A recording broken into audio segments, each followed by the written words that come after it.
Hi, we're taking a break with Rick. And Andrew? of. Nuzzle. Nuzzle. What's up, guys? Hello. Great to see Kazu. Yeah. Thanks for having us. Yeah, thank you. Well, thanks for having me. This is a beautiful spot. Yeah. Yeah. Love to see art in this fella. Yeah. So where are we right now? South Pasadena, California. Yeah. Just a few miles from where most of us, we all went to high school. Okay. 5-10 miles away. How many miles is it, Rick? I'm not sure. Yeah. But you guys are originally from, or at least like when I hear about the band, it's like from Santa Cruz area, right? Or Santa Cruz is like the band hometown, yeah. but we all went to high school in Rosemead. Okay. One of those zillion towns of 50,000 people that's right near LA, but people haven't heard of it. Okay. Well, Sammy was born there, her bass player. Rick, Yeah. you were born in the Philippines, but Yeah, and then when we came here, we lived like in Elysian Park, and then in like '78, we moved to Rosemead. was Nebraska in the mix at some point? Coming from the- We were either gonna move to California or Nebraska, Okay. and then my mom was like, "No, I want to go to California." I think you guys made a right choice. Yeah. I just feel like all our lives would have been really different. It would have been really Nebraska. Yeah. We were all in high school in the same town, and then everyone ended up in Santa Cruz, which really became like kind of the musical home base. Okay. Andrew For a went lot of to years. college there, and then Nate followed, then Sam, and then I'm like, "I'll go too." Yeah, everyone bled up. I didn't love it there at first. I ended up kind of among a lot of kind of rock climbers and spelunkers, which were God bless them, they were nice folks, and but it was just like I just escaped from the Boy Scouts, and it was the last thing that I wanted. And Right. But it took us a while to find our people. But these guys moved up, and it ended up being kind of a really incredible scene there, and really a perfect home base for us. Okay. Because we were, anyone who's ever done like the West Coast drag type tours, it's like, there's unlike playing on the East Coast where you can just, 2-hour drive, another show, 2-hour drive, another show, or less. Mm-hmm. There's these long stretches. I mean, between Portland and LA, there's just the Bay Area stop usually. Mm-hmm. So everyone's always really hungry for another stop if they can make it in the middle. I see. And so we ended up being in Santa Cruz, and it was the perfect tour stop for. Like the Gravity bands from San Diego coming up, or the like Kill Rock Stars bands coming down. Okay. And so, it became a really obvious tour stop, which became a really good way for us to get to open for people, to set up a show, often in our house, it was the best. And it was a little city that we kind of got to be like, big fish in. Yeah. And it was kind of perfect. I don't know that things would have played out for us as well as they had we been like here. Yeah. Or had we been in a city where you kind of have to scrape for everything. And it was just this really natural ways. And it's a beautiful place and a beautiful town. It was a really fun bunch of kids, as I'm sure it still is. So everybody wanted to stop there. Yeah, so it's kind of interesting because like you guys, said like you guys were all from like Rosemead area, but then like the fact that everybody also was like, I'm gonna go to Santa Cruz. It's like, it's so interesting to see that like all your friends just like went up there and then starting a band together. Yeah. Yeah, it was. We were looking to get in the same town because these guys had started playing a bit as a trio, and then my brother, our guitarist and main songwriter, is my brother, my little brother, and so it was kind of a natural for him to come up there and join me. And then once that happened, it kind of it became the obvious thing to do, especially because they were coming there to play shows anyway. So it worked. All those overnight drives just to play one show, then drive back to LA. We've been a two-city band a lot, and it was we've had a rough time. We were kind of notorious for not showing up to stuff for a while. Yeah. It was a big part of a mystique for a while. I see. Yeah, when you guys like first decided to like form a band together, like you said, it started off like a trio first, right? And then like Andrew, you joined later. Is that how it worked, my brother and I were really into music together in general. We had this long tradition of kind of going back to childhood. If we, like we both got skateboards at the same time, and my brother like practiced and got good at it, and I lose patience and like don't get good at it. And we got a guitar and a bass that I never really kind of got used to playing it, but my brother, playing in his bedroom, got really good at guitar. And so we had real similar tastes and were really devoted to doing stuff together. And I told this story the other day, Ricardo. I've been speaking for you guys too much, but let me know if it's accurate.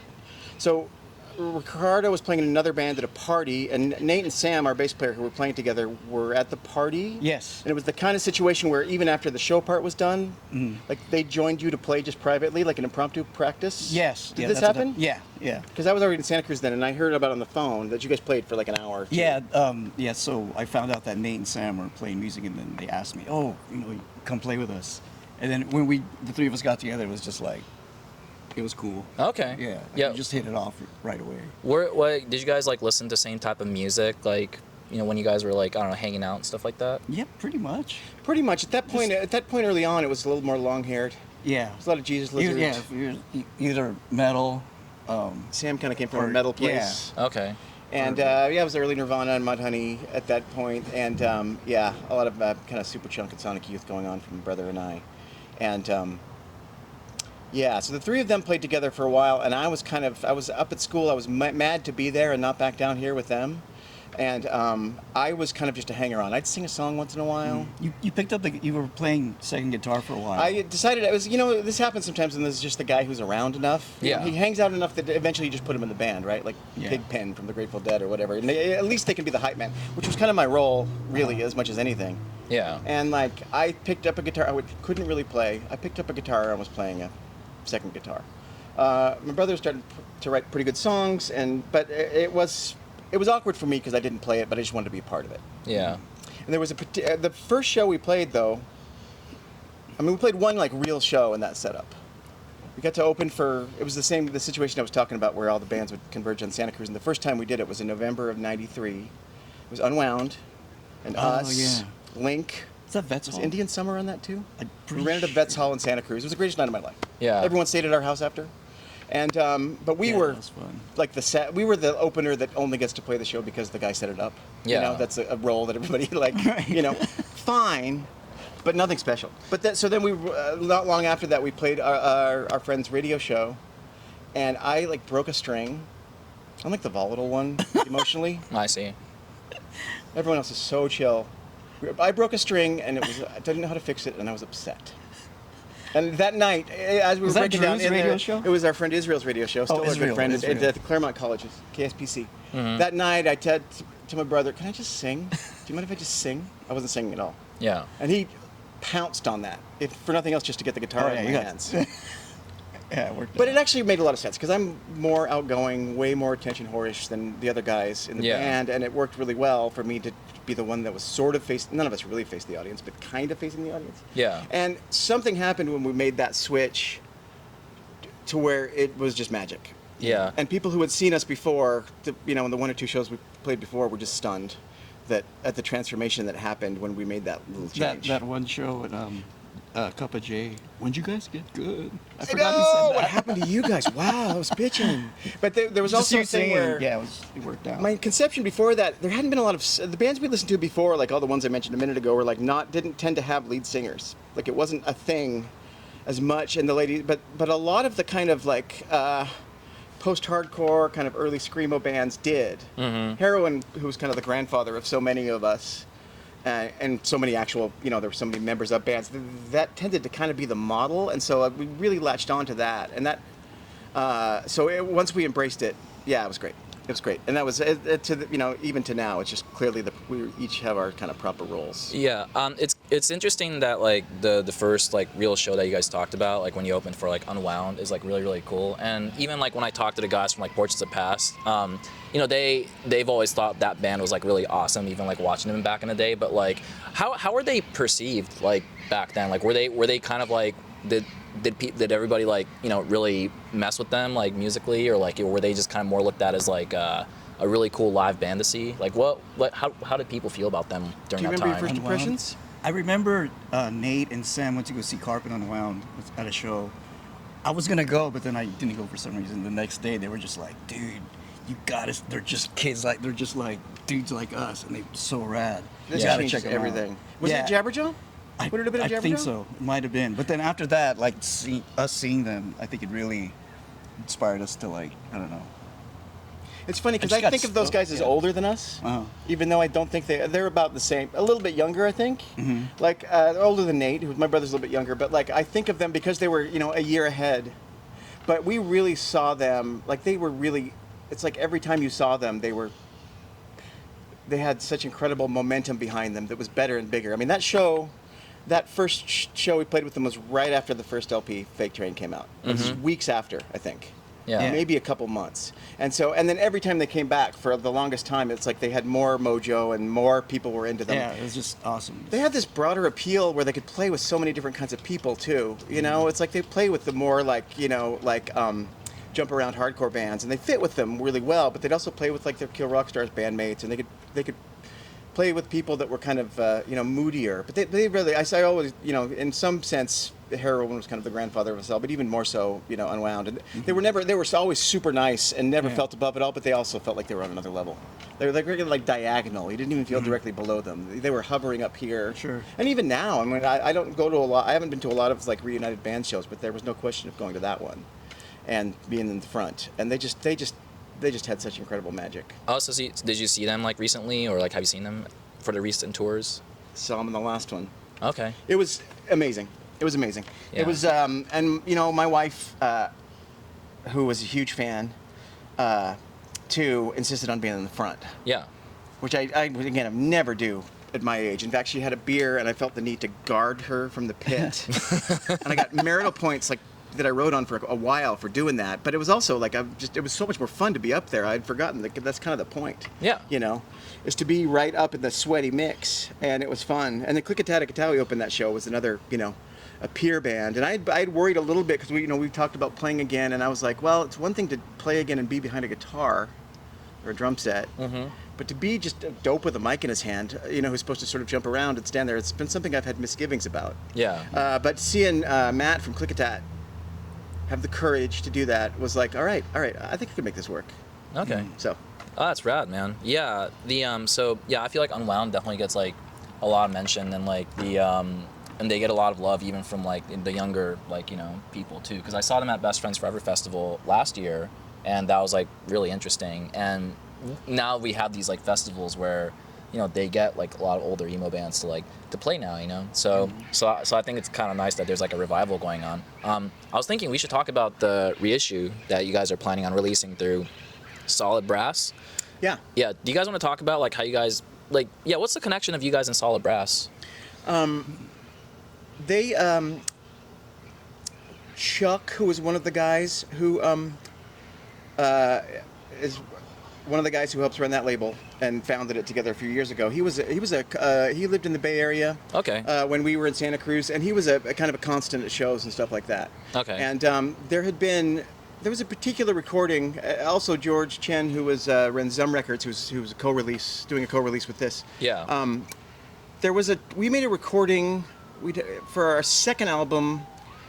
Kind of just did some demos at Stanford. Yeah. There was like a studio at the university, and I don't quite know why we didn't put them out. We talked about that, when we finally released those a couple of years ago. But the tape from that was floating around. The only thing we'd done with it was that No Moss 7-inch that's sitting next to you, the one under that one. Okay, this one. From that whole session. But people who had a tape of it there were some people. It's way too dramatic to call it a bootleg. But certain people who liked our band had that tape. So anyway, it was very much driven by Chuck's desire to have that out there. It's a lot of the same songs that were on our second full-length San Lorenzo's Blues. In fact, it's kind of all the same songs, but alternate versions. It felt like a Peel Sessions record or something like that. So and we were more than happy to let them do it. So that kind of that was one of the first, I think it was the second or the third thing they put out. But that just kind of we were delighted that they wanted to do it. It was shocking. It's like, knock yourselves out, absolutely. But we were really happy they wanted to do it, and we were all in for it. And it kind of really brought it. I mean, we were a text group, It's not like we totally lost touch, but we were, it really kind of lit a fire back under us. And that happened a couple of years ago. And then they wanted to do this one was kind of really low-hanging fruit because there were only we've been trying to figure it out. There were only 500 copies made of this originally. It was very which felt like a ton. Yeah. It was very handmade, and it did get put on Zum Records, and George put a compilation of our first 2 7-inch EPs and that first LP on a CD that's been streaming for a long time. And the songs from this, it's kind of our most beloved songs, and our kind of signature few are on this record. So it's really ripe for a reissue, and also ripe for a remix, because when we first made it, we cut some corners. It was on a cassette at one point. Okay. It was actually, I spent time, it was like the $10 metal cassette that, I went like spent extra at Rite Aid. Yeah, It was a whole rush to get it out. Yeah.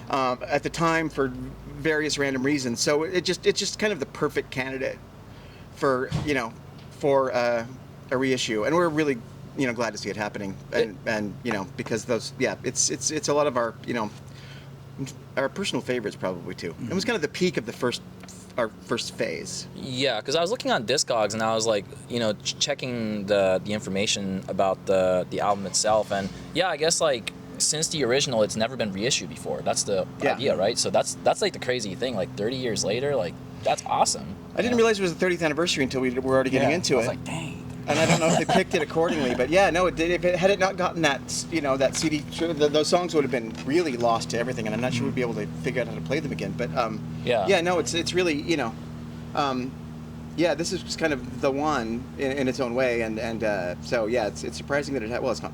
I mean, I'm surprised that no one wants to do it now, so I won't say it's surprising no one's done it before, but no, it's very cool that it's getting to happen. Yeah, Ricardo, are you pretty stoked about the reissue itself? Oh yeah, it's crazy. Like the whole thing, just wow, they're doing all this. All right, that's cool. And then just seeing the artwork and not seeing it come together. Yeah, It's really, I haven't heard those songs, and when we've been playing them, like I don't know, like every now and then we get together and practice. It's like We've wow, had 2 practices. yeah. It's Okay. just I remember this song. It's like muscle memory or something. yeah. That's what I hear. Like when it comes to like playing the songs like from way back when or something, like it just kind of comes back to you or something. Yeah. Well, did you guys like practice recently or? We got together. Or Yeah, about a year months and a ago? half, 2 years ago, what was the first one? It was like a year and a half ago. We Yeah. got together just to see, in Glendale. just to yeah. see if we could do it. Okay. My brother and Sammy live in the Bay Area, and they came down, and I was kind of just like, all right, let's just see if there's any possibility. Mm-hmm. It's a lot easier to rent practice spaces now. I feel like we were always desperate for some garden shed or something, to practice in some way, and have like a mic on a tape to a broomstick or something. If there was a PA at all, which often there wasn't for practice, because why would you bother? But no, it felt luxurious to rent a $15 an hour space or whatever. Anyway, we got together, and part of me, as I've said a few times, part of me was like, I kind of hoping it wouldn't work out, because then it'd be like, all right, just forget it. Yeah. But it was pretty But obvious. we couldn't help it. It was like, dude, I remember there's the too song. much chemistry, man. Yeah. And it was pretty obvious really quick. Like the first song, almost, Right. it was like, oh God, we're gonna have to do this. Fuck, I'm gonna have to, get in stage shape, And well, one of the funny things about it too is that I feel like in some ways, I mean, you haven't played you had like possums living in your drums for a while, Yeah. right? Like you Yes, haven't I played, did. but in some ways it feels like we're kind of better. Okay. I mean, Nate's never stopped playing guitar, right? My brother, Sammy had been playing bass in Duster as the part of the touring group with Duster. I sing in like a I didn't know that. Really. semi-pro choir now. Yeah. Yeah, no, Sammy's been. They were peers. Well, Mohinder was the one of their predecessors. One of our favorite bands to play with. Yeah. Yeah. Duster grew out of that, and then they're from San Jose. That's where Sammy is. So he's been playing with them. He's been playing with them for the last few tours. Oh, that's awesome. Yeah, When, yeah. when was the last time like Nuzzle played a show? If you don't mind me asking. Wow. What would you say? It's Nuzzle. I was trying to remember because we kind of morphed into this band, Dying Californian, that was a little more chill, had a few more country vibes. But the last Nuzzle show, I don't know how. We were very much something that kind of petered out a little bit rather than ended. Yeah. Which is Yeah. kind of dumb. Well, it's just kind of cool when a band like Heroin gets to do like the last show where they play every song, and that we never did. Like, probably I can't remember- it was I remember. probably like there Yeah. was a show There with was the that one- Smell. That one tour with the Rapture was there. Do you remember that tour? Yeah, I remember playing with them, and that was kind of like that was kind of late. that was late, and then it turned into Dying Californian like not Right. long after that. The last one must have. There I was wanna that. say. There must have. And let's just speculate for half an hour. Speculation is the best video. Wasn't it though, dear? Yeah, no, it might have been Santa Cruz too. It might have been at 3rd Street or something. I don't know. Yeah, no, it's hard to put your finger on the very last one. Can't Yeah. remember. Yeah. Like, I mean, it's cool to know that like you guys like still like got together and practiced to see like what it's like. But like, I don't know, is there possibility for like a Nuzzle reunion type shit? Or? Yeah, well, we did that one, and then we got together again a few months ago, where we learned not only can we still play together, but we can share a hotel room. Yes, we can. Well, having a hotel room at all is a luxury, right? How many did we get? Never. Back then? Twice, maybe? Like when we were really desperate, Right, you know? yeah. You know, that we're still really good quartet in a car together. And then It's like it was we're- even better the second. I mean, that last time it was like we took. You spend most of your time just remembering how it goes, right? Sure. Yeah. And so like it's easy for me. I think for me it's because like I like Nate's guitar playing so much that it's it's very melodic and I can sing it to myself and play along. Yeah. Yeah. What's been like some of your favorite songs to like practice? What are the ones that came back and was like, dude, that was dope?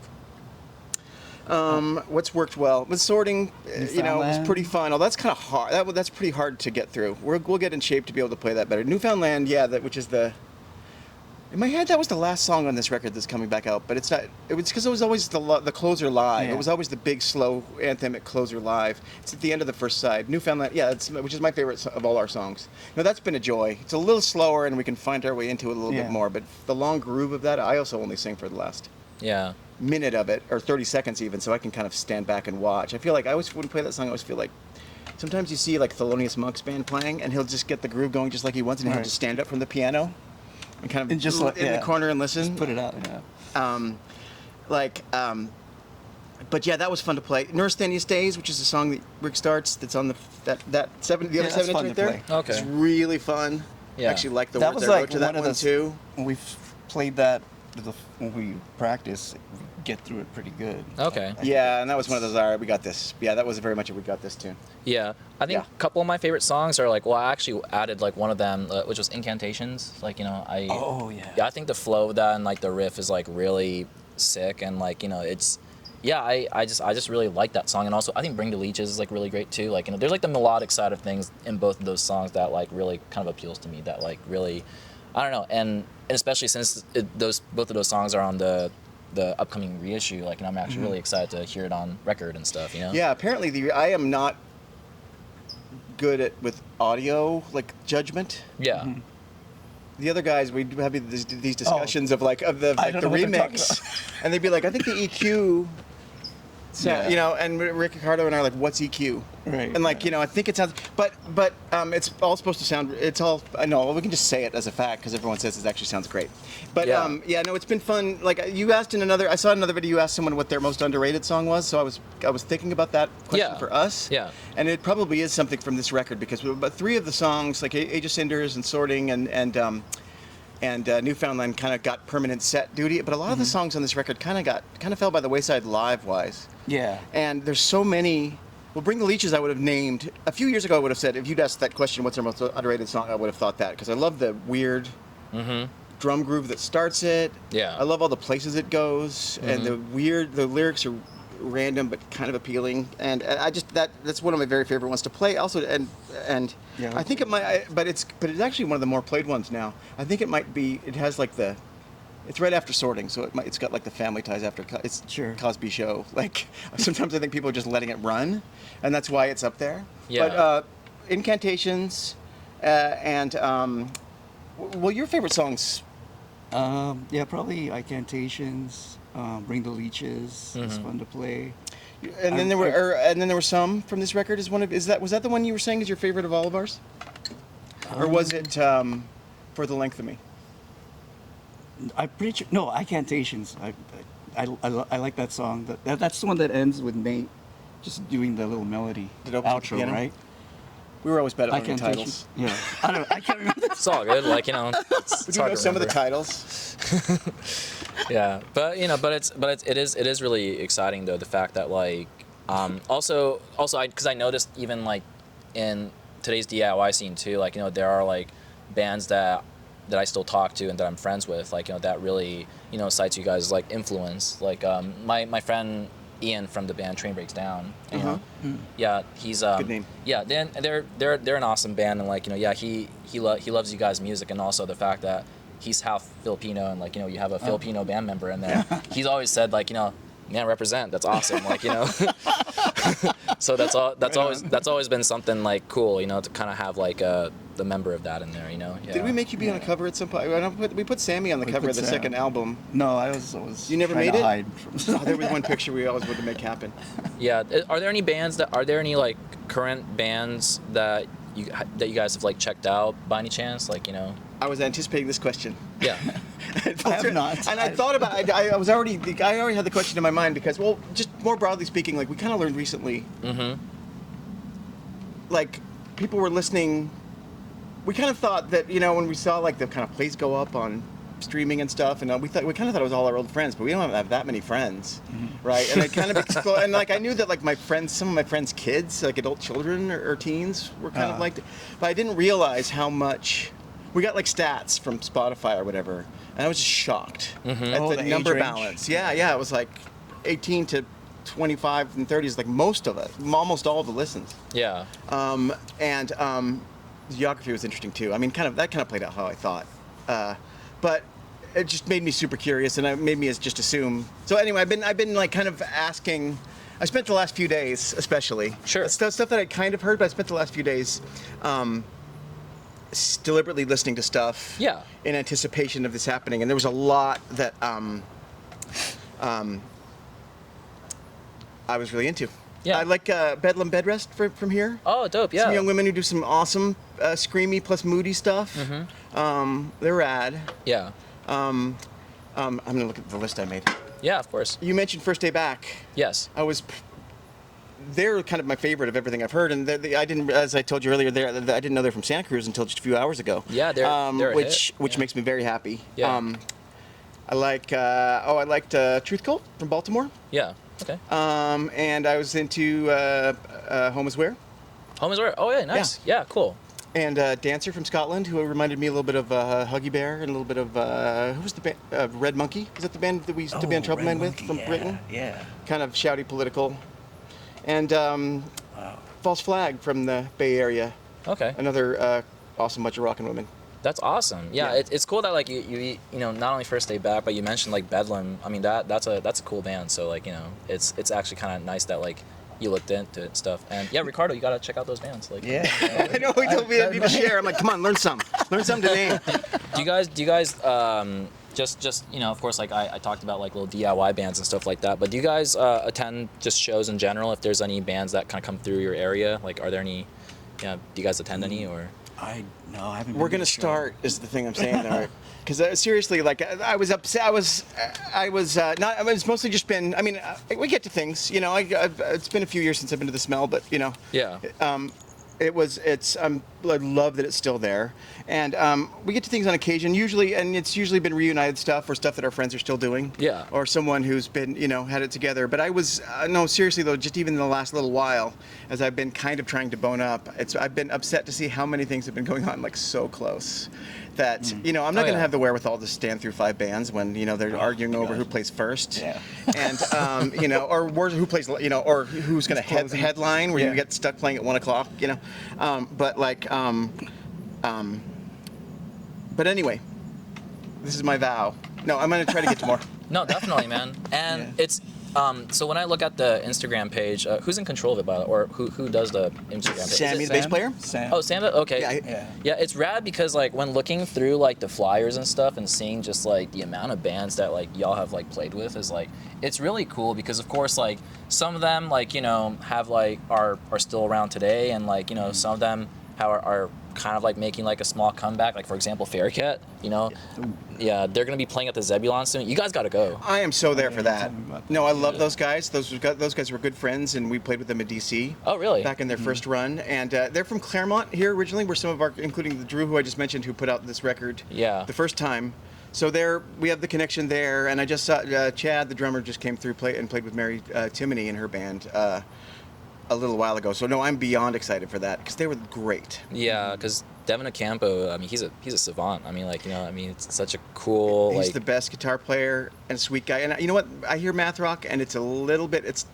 I'm a little bit, but they have a Good. melodic sense and a sense of song that is just spectacular. Yeah. I love those guys. yeah. And also some of the other I mean, I kind of made a list of it because like I was like really surprised with it. Like because for example, like when I think of like the band The Rapture, like I always kind of think of them like as part of the post-punk revival bands, like the Strokes and like the Interpol, like especially like those kind of like area Right. bands, you know. So then like it's interesting to see that like they have played with like you guys, like, you know, and Yeah. like that list of bands, like were they like, I don't know, like what was that experience like playing with the Rapture especially? They were a little bit closer to us, I think, when they started out. Yeah. So when we were playing together, they hadn't quite reached the peak of that vibe. Yeah. Which was a little more dancey, a little more darkly punk. But they Yeah. were still kind of like that. Yeah. I don't know. I remember feeling a little bit, because they started later and were on a different groove. I remember feeling a little bit. I wasn't entirely jealous because I knew we couldn't do that.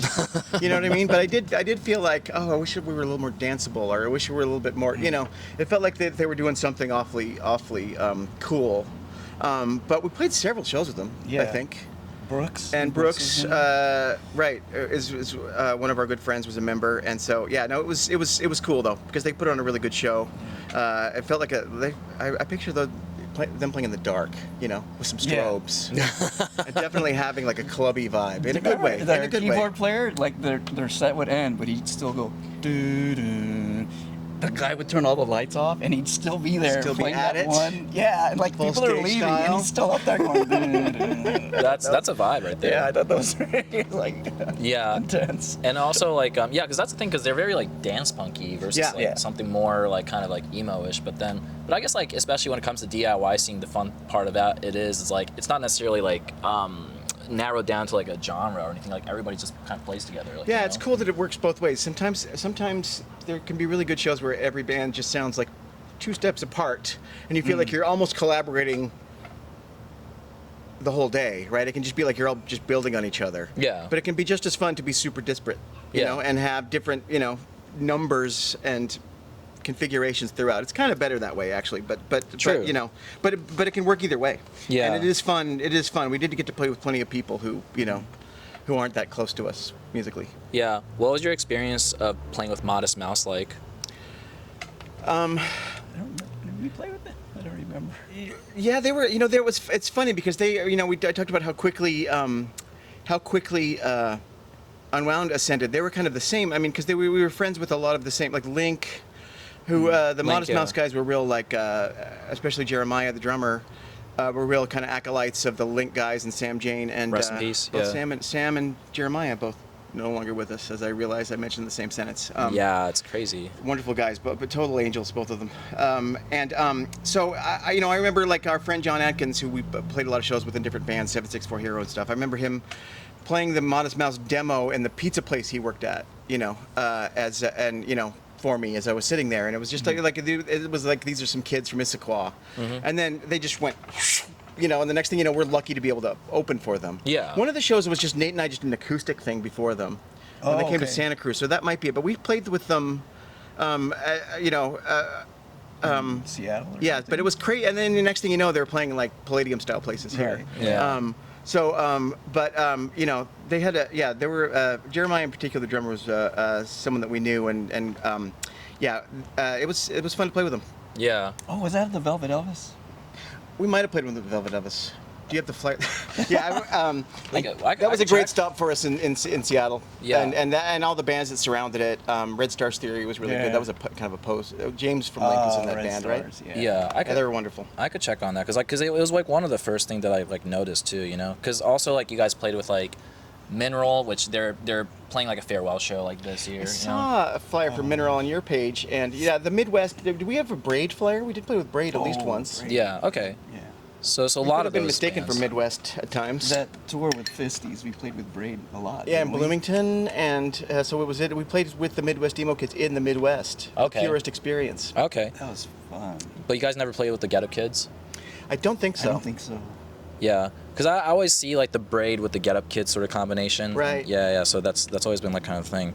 Yeah, I'm trying to like find a right flyer because he posts quite a bit of flyer, and it's kind of like, holy crap, y'all play with so many so many folks, like even Indian Summer, and like, you know, that's Yeah, pretty they sick, were you around know? a lot at the beginning. You know what's funny? Like at the time, no one ever bothered to put a year Yeah. on a flyer. Oh, I don't think yeah. they would now either. This is something the kids, if you make a flyer, be it paper or digital, put the year on it. It seems silly, but we have spent so much time like forensically trying to figure out when shows were because the year's not on it. It's like, oh, that was the year Kinko's had red ink. Yeah. You know, for free.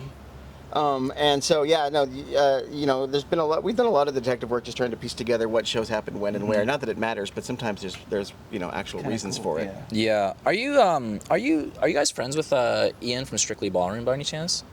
Hell yes. Oh yeah. Okay, because he attends like, dude, like he attends all the shows. I and, like, love that yeah. Ian goes to shows. Yeah, it's pretty cool. And I love seeing him there, and Oh, he I is love someone Ian. who very much follows the young folks. I mean, he does like management too, and he has. Yeah. But he does it because he's interested in it. Yeah. And I love it. Now the Strictly Ballroom guys were a really special relationship for us. Yeah, because I see that like you guys played with quite a bit of like Strictly Ballroom like area. Like It's actually incredible. It's been amazing to see them go through the repopularity that we have, because for a while they were kind of one of those progenitor Yeah. bands where like, you know, you saw them go on to, you know, there were bands that were popular in different ways, TV on the radio and There we Beachwood go. Sparks, Yeah. and stuff like that came out of it. And Strictly Ballroom wasn't together for that long, but they came with us on a tour. Was it just the West Coast we did with those guys? I think so. But we just really hit it off more than you know. We never didn't get along with anyone, but that was just it was, you know, we They're gelled just, really like, magically yeah, with those just rad guys, dudes. and they've stayed good friends, you know, the entire time. I you know, run into at least a couple of them. Yeah. Pretty constantly. Yeah, so- they're the best. Yeah, they're awesome. I mean, I see just like just Ian just like filming like the shows and stuff like that, and like it's just so rad that like, you know, somebody like, you know, who used to play back then to be able to like attend these shows and like still appreciate it. Standing like, you know? tall and quiet like he always was. Kind of hovering. Yeah. Sweet. So I found a flyer actually of the Modest Mouse show. It's Modest Mouse Red Stars Theory. Yep. Thursday, September 18th at the Actors Theater. Oh. 1001 remember that. Center Street. Did- Four is that bucks. Does it say a city? It does not. Kids, you put the date and the city. Oh, in Santa Cruz. Wait. Oh, that was that. Yeah. Okay. Yeah. Yeah. Yeah. That was the when we played. That was when we played acoustic. It might not have been planned Yeah. that way. Did you get on at the last No, minute and it or was not. something? It wasn't someplace we ever had to wear it. Yeah, I tell people with the fly. I probably made that. But in Santa Cruz, you know, you're DIY. putting them up around town. You don't put the city on it. Yeah. But no, that was a one-off. It was an actual theater, and that was like I think that was it was a small place, but I think that was the only show that ever happened there. Yeah. That's right. Okay. was It just you and sounded Nate? like a Seattle Velvet Elvis show, though, right? Yeah, I Red was Stars ready- Theory I thought you were and gonna then say. all of that, the whole thing. Yeah. It is interesting though. I mean, like the whole idea of like, you know, them being a DIY band and like them shooting up. I mean, shit, they're playing at the Greek Theater like in a couple weeks, I think. Like, you know. Good so- Lord. I know, and they're like a, you know, they're an institution. Yeah. Yeah, like they get lots of people health insurance and stuff like that. They're a company. They're a company. I didn't think about it that way, you know. Actually, so, you know, since this is like such an honor to be able to just kind of speak with you guys, like I actually brought you guys a gift too. Nice. Oh, Yeah. my goodness. So I basically decided to pick this gift based off of like the flyer and stuff like that, and based off of like what year you played with this band, you know. We talked about them earlier, but I don't know if you own any of the reissue. This is Fake Train by Unwound. Do you have your copy, Rick? Probably not. You should take it Then this is because for my you. wife. Oh my goodness, thank you.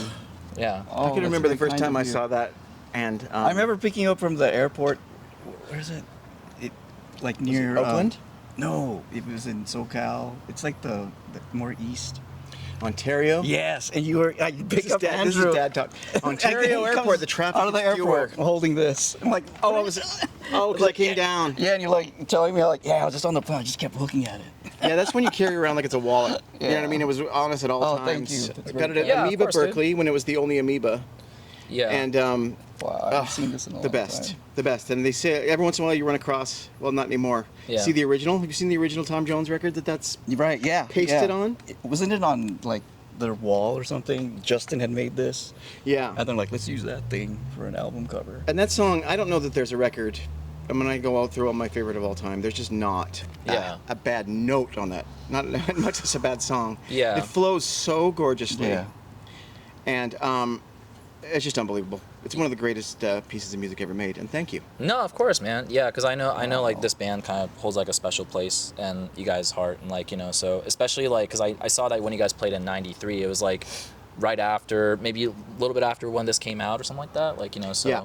Yeah. Yep, it was right then, and it was the best. And it was, my favorite time, maybe my favorite time seeing them. They were, stratospherically more popularity all the time. They played at our house it was a New Plastic Ideas tour. Yeah. I think we played. Did we play with them at Bixby? Yeah, well, definitely. And it was so crowded that even in my own house, I couldn't find them. And I went outside. There was a window to the side yard. It was cold and wintry, but you could see them and totally hear them. Yeah. And I was I by remember myself that. on the side of the house, and there was something about Looking at through a the window. exact experience, having played, Yeah. being like sort of just drying off from the sweat and standing outside there in like the cool night and hearing those songs like wash over. That was just the absolute best. Yeah. Wow. I wanted to talk about maybe like a little bit more about like you guys' like when you guys were active as a band, and then like maybe like the last bit of like sort of like the band, what the band was going on at the moment, because like because I know that like you guys said like you guys didn't necessarily break up, but it sort of kind of like faded away, right? Like Yeah. was this like I don't know, just after like consistent touring and you guys kind of went your separate ways, or like how did it kind of like fade out in a way? Yeah, we did back-to-back tours like 98, 99, and I do remember thinking a few years later, we should have just kept writing that. You know what I mean? We should have made the nonstop tour going, because those both went. I get them mixed up because there's two in a row. The second one went a little bit better than the first, but the main thing that happened was that I ruined it by having a child. Oh, okay. That's not really true entirely. No, I went to, I was and then like, I was oh. like, and then my kid got a little older, and I was like, okay, guys, time to party, and then they all had theirs by then. Yeah. But no, and I went to grad school, so we ended up kind of just. It was just a moment of crossroads. I mean, it was still going well, and it was still fun. Our tastes were changing a little bit. I do remember having a show. I do remember this one show with The Smell, and my friend Joe McGraw, who I was just on his podcast the other night. I remember him, and I, kind of lingering late, but feeling. I don't know. It didn't feel like we were quite connecting with the audience in the same way. I went back to graduate school to go to journalism school. So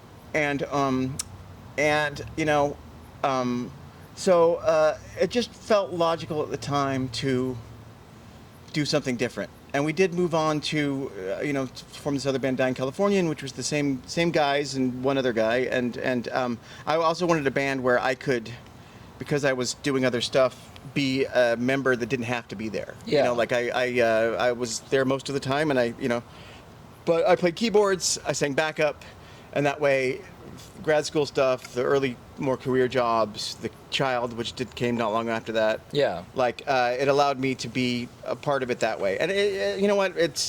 We were together a long time as far as bands like this go. Yeah. I'm in Heroin, who I keep talking about, was like 3 years, Nuzzle was like 93 to, it was like 7-8 years, which is a long time for bands like this. Yeah.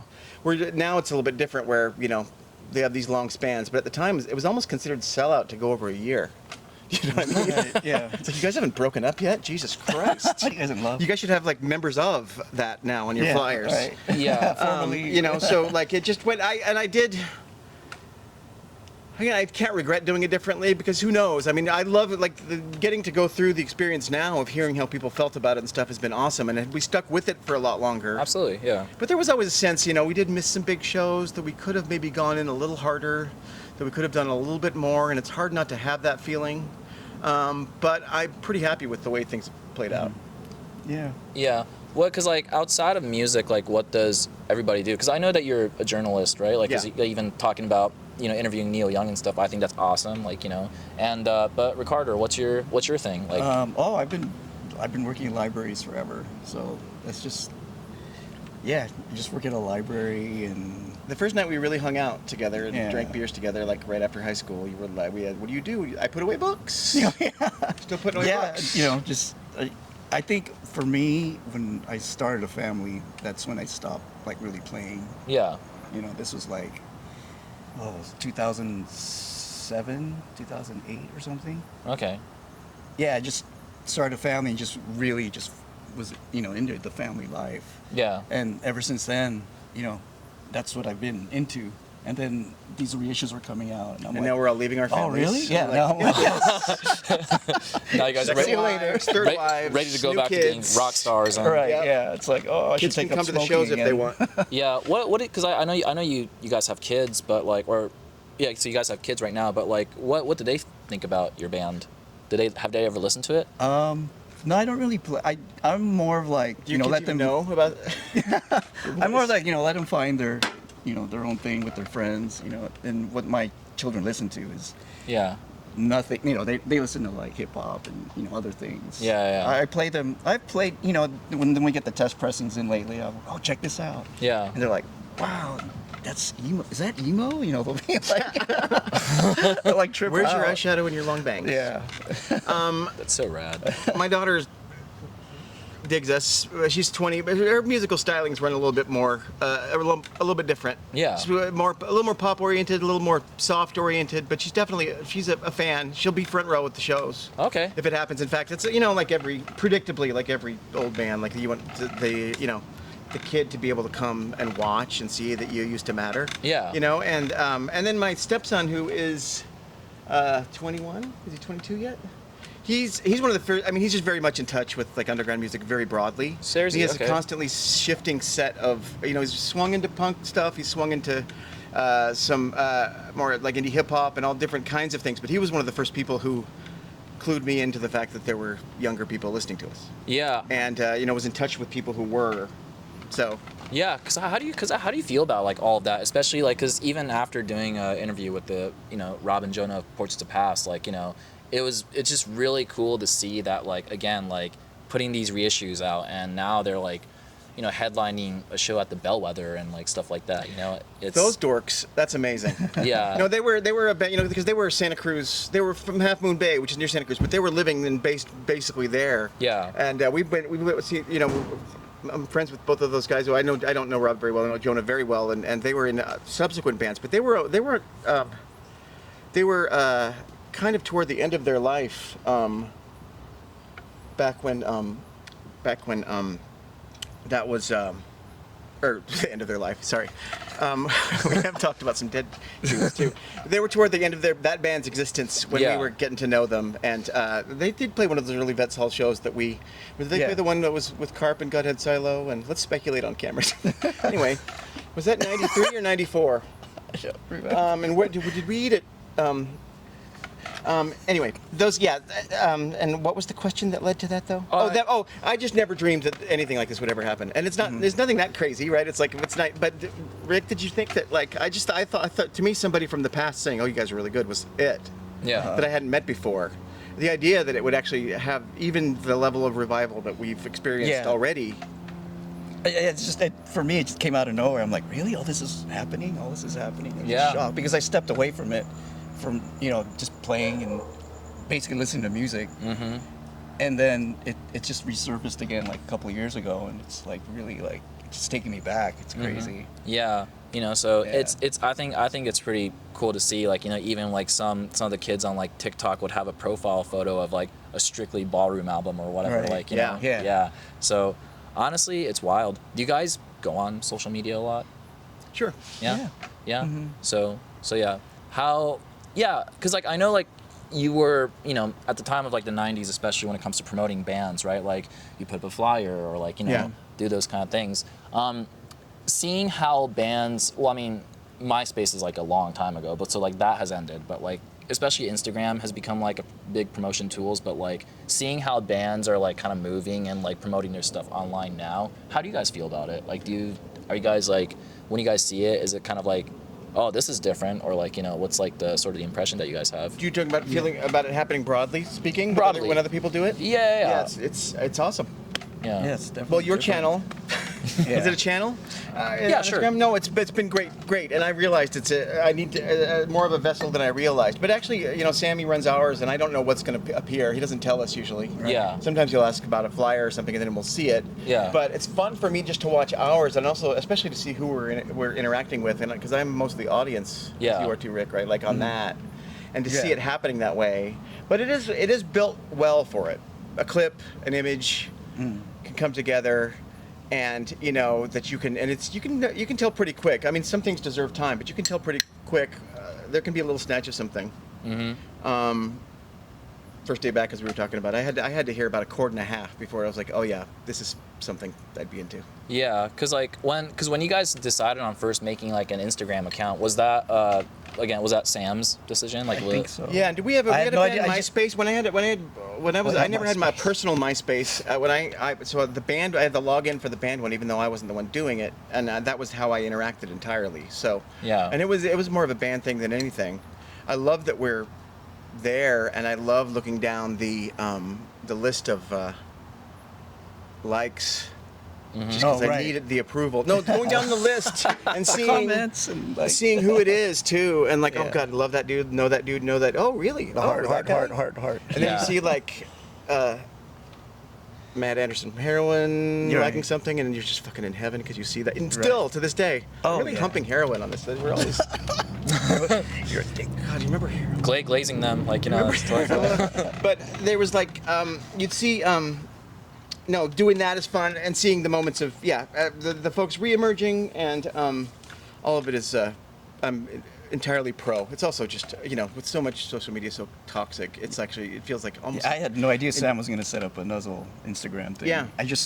It was actually showed up on my suggestion. I'm like, oh, okay, I guess I'll follow. I think it's cool because, like, and especially with like younger kids, like getting into like the older stuff, like looking at the flyer, they're just like, no way, this band played with this band. It's kind of like a time capsule that they wouldn't know unless you guys post it, So And it's funny that specifically, who would have thought that like an image of a flyer from 30 years ago would specifically be great? I mean, Right. I'm excited. I'm proud and excited. See, we played with Slant Six. Check it out. But Right. but no, it's like, and it's that uniquely makes things resonate. It also impresses my daughter when she sees Elliott Smith on there, or whoever else it was at the time. yeah. But it's also just, there's so much, so many degrees of toxicity and Naziness and all the rest on so much social media now that the music part of it, and I'm sure there's plenty of that shit as it comes to music too, but for me feels like the most positive thing. Yes. Most positive even than cute pics, which you're just suspecting, whether it's AI or whatever, but like it's just like, I have nothing but warmth Yeah. for any time I interact musically. That's great though. Yeah, and even like some of these bands that like again, like, that are like really popping off right now, and I see that like they're following your guys' page, and like, it's so cool to see, it's really cool to see that. As I've been doing my little research project here, it's funny to see how many times like I would go to the page of a band that I've just discovered and realized that we're actually following each other, that the Strictly Ballroom guys are in the mix. It's like a network. Yeah. The social. Yeah. But no, to see that everyone's way ahead of me. It's also the resonance is like, okay, this is clearly, I'm onto something here, Yeah. because Ian from Strictly Ballroom, or Yeah. or James from Link is in the mix here, whoever. Yeah, or even portraits and stuff like Yeah. that. Yeah. Have you guys ever had the chance to see Heat Miser or Elliott Smith? Did you see Elliott? I've seen Elliott Smith. Yeah. Oh, it's awesome. Several times. Heat Miser was a little bit. I don't think it was still happening when we discovered him. Yeah. That we had that record, and Elliott solo. Elliott could be. It's the same one with Nick Drake. It's like he could be a little bit. The circumstances had to be right. We played that Yo-Yo Go-Go festival. Did we play that one? We played one. We played it properly. Joined the festival once in like '94, and then 2 other years we played like the night before, which was actually better. Yeah. But he would sit like on the front of the stage, shyly, to this huge audience. Yeah. And you were rapt because the songs were so incredible. And you don't need to be babbling a bunch of bullshit like me to entertain. And so it was riveting in a way. And I'm sure as hell glad I saw him now. I did see him play at a smaller club in Portland once, and he had the backing band. This was kind of a little bit after Either Or. It was members of Quasi, so it was Janet Weiss from Sleater Kinney, Oh, sick. and another person backing him up, and it was good. I got to meet, and that same night, I got to meet Gus Van Sant, who's the director of my favorite movie, Drugstore Cowboy. He directed Good Will Hunting, and Yeah. 'cause he was, oh, that's right, he was using the Elliott songs in Good Will Hunting. So it was like right around then. So it must have been right around 97, 98. Yeah, He's just, some of us went out of style for a minute and came back. Elliott's music there's not been one day where it felt a day old. Do you know what I mean? Yeah. Like, it's just like we've never stopped playing his records. Yeah. Ever at all. And it's not just because he's no longer with us. Like, it's just, there's something so incredibly eternal about them. Yeah, especially when you were talking about there's like a timing of like seeing him live or whatever, like, cause like I've heard like different things about like, where it was like really incredible, but also there could be some like nights where it's just like it wasn't it, like, you know. Had to be the right set of circumstances. His shyness was so genuine too. You know, sometimes when people who are really amazing are kind of shy, you're like, God, that guy's stuck up with dick or whatever. You know what I mean? It feels that way, and one can be mistaken for the other. I think everybody with Elliot was like, yeah, he's just clearly just doesn't love the idea of all these eyes on him. Yeah, yeah. Still timeless. I mean, like, you know, his stuff pops up on TikTok all the time. Yeah. Like, you know, that and like Yeah. Jeff Buckley probably, like, you know, He's like, very much in the same category. And you know what? So many of, I mean, his best songs are super dark, but sometimes, you know, I'll go back and listen to a record and I'm like, this is not all wallowing. You know what I mean? Like that even, you know, those records have all kinds of fun, like poppy light moments or moments that are kind of acerbic and not purely like between the bars dark. yeah. So good. Yeah. I want to ask, like, because, like, when it comes to, like, even going to DIY shows today, a lot of kids are, like, very much into moshing and stage diving and stuff like that. It's a very common occurrence that's been happening, like, all the time, even if they, like, end up fish flopping onto the floor. It's like, they just do it. Were you guys quite the moshers, or? No, I didn't. Not really. Have you ever like been to Just trying to surfed? stay. What's no, the term for that's Crowd surfing? Yeah, no. Crowd That's surfed. terrifying to me. I got almost involuntarily pulled up at Nirvana and Dinosaur Jr. Did you? That was exciting though. We never, it was never quite the thing. There were times and places when we did it, it was fun. At our shows themselves, they tended to be a little bit more, you know, the hard head bob, the backpack grab that we talk about. This and Yeah. hug, yeah, but it was very physical. There were a couple of times when there was more than a couple, but we played a show we went back to our high school hometown of Rosemead. Mm-hmm. Our friend Richard talks about this show all the time as a night to deal with, because we brought a couple friends with us, but it was like playing the kind of house party we might have played in high school, but the crowd was a big crowd. Mm-hmm. This is next to the old Mormon church in Rosemead. Do you know what I'm talking about? Oh, yeah. Walnut Grove. Was that between? Let's speculate about street names. Mission and Walnut Grove. It was that big house. There was next a to that big dirt field. lot right in the backyard, Yeah. and we played, and we had no idea. Oh my God, I don't forgot think the about kids. that. It was Yeah. clearly a punkish crowd, but I don't know how well they knew us or knew who we were. And you know, my brother Nate has a really good sense. I think I would have eased into that situation. He had a really good sense for what songs to play when and where Yeah. and how long. I always wanted to go on longer, and he was usually right that we wanted to get off the stage. But Yeah. he just knew that we needed to play the fastest, hardest set possible under those circumstances, yeah. and it was just turned into, you know, it was a dirt backyard, and it turned into an incredible Yeah. Typhoon swirl hurricane. Of dirt Right. and kids, and that was actually fun. It was fun to inspire that. Like it was, you know, it was really rad as a Okay. reaction. And I was like, maybe we should have encouraged this more. And then we played. I don't know if you remember this, Rick. We played in Gainesville, Florida, on one tour, and the moshing felt hostile. I got hit by Oh, pizza. I remember that. It was more like, Oh fuck my you, we're gonna God. do this more than I like we hated enjoy it. your music. It's like we're gonna entertain ourselves because you're so boring. Yeah. Not like Florida. That was rough. That was a rough night.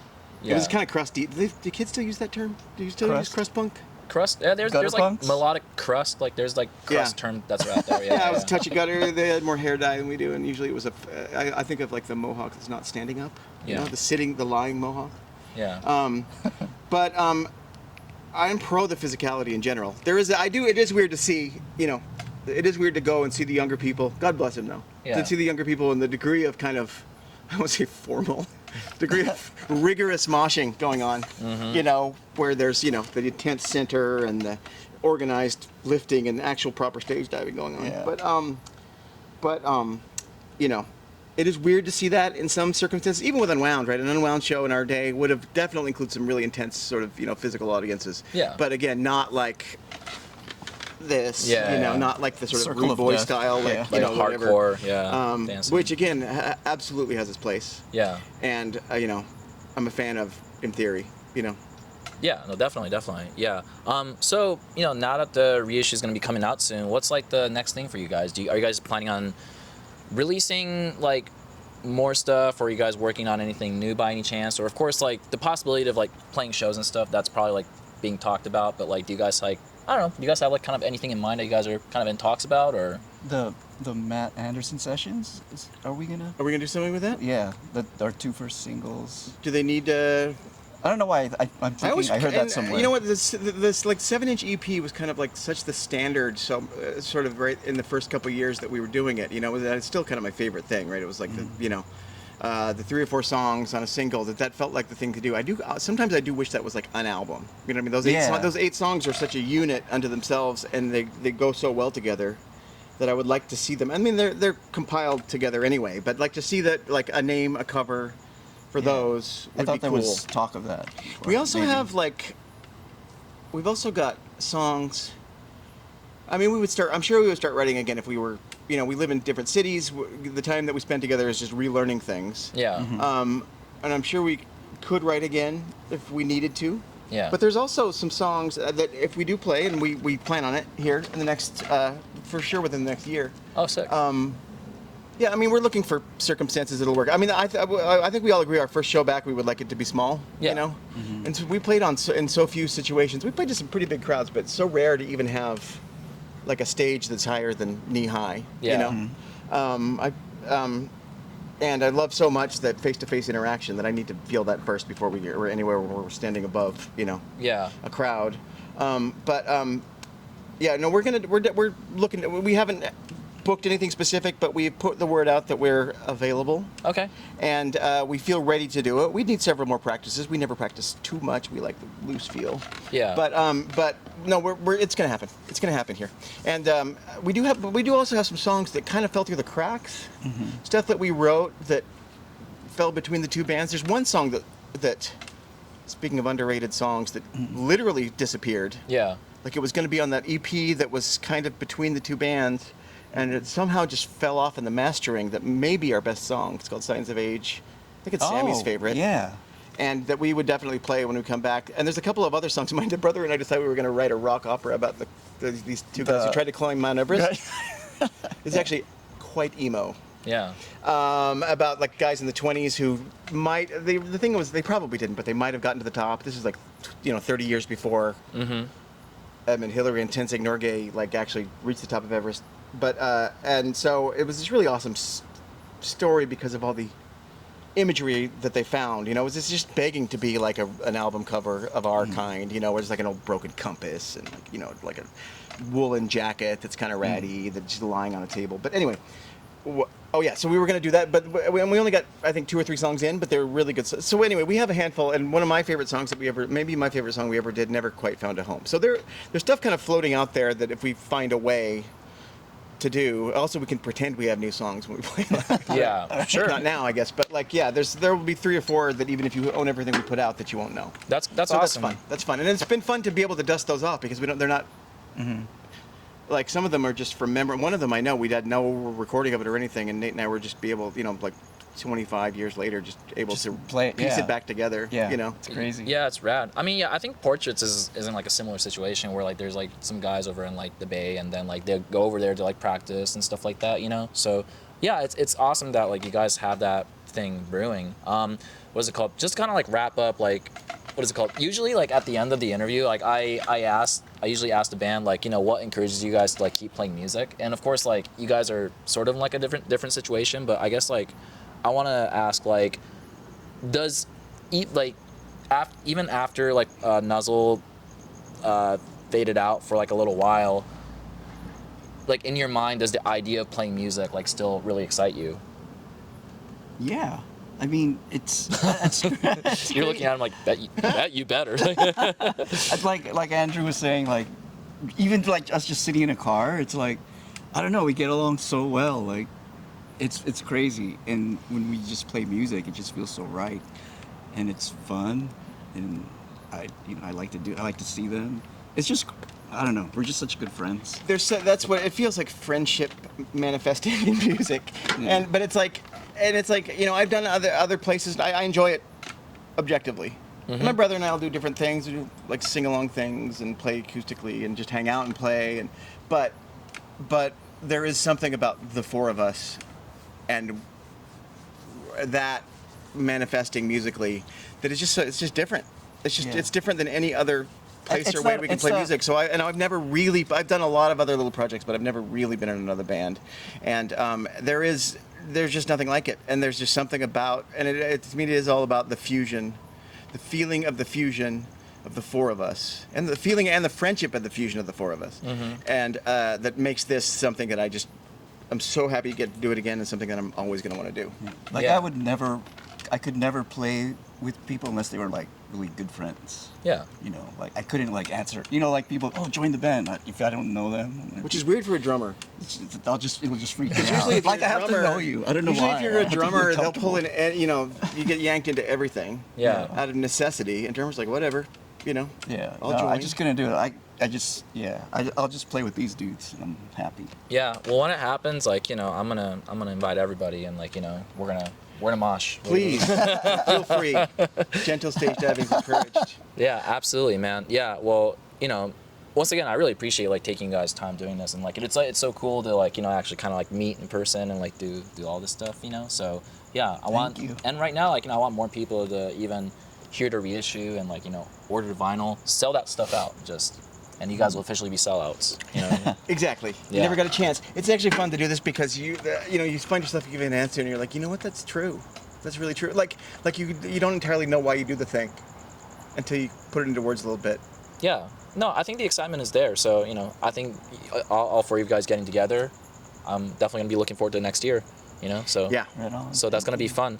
Just to wrap things up, don't forget to follow Nuzzle on Instagram, and don't forget to follow TakeBreakKazu on Instagram, TikTok, as well as YouTube, and pre-order the reissue, which it's coming out in September, right? Like mid-September. I should know the date. Shit. September. I think Is it's it September. I think It's a few weeks away at least. It's like September 18th. You can I pre-order think. now. Yeah, pre-order now. But if I get it It's wrong, gonna shoot right here. I will put it in. Yeah, I'll put put it it in a in. video, like, you know. So yeah, AI that shit. yeah. 2 different variants. It's colored. Looks beautiful. And yeah, this No, is the Nuzzle. cover looks good. If you have the old one, good on you. But we got the Santa Cruz roller coaster in the mix. Oh yeah. That's I really right. love the way this record looks. Yeah. It's cool. think But it it feels looks really good. 100. It's a new imagery, but it feels totally true to the music. Absolutely. Yeah. But once again, thank you very much, and we're out. Thank you, Kazu. See you later.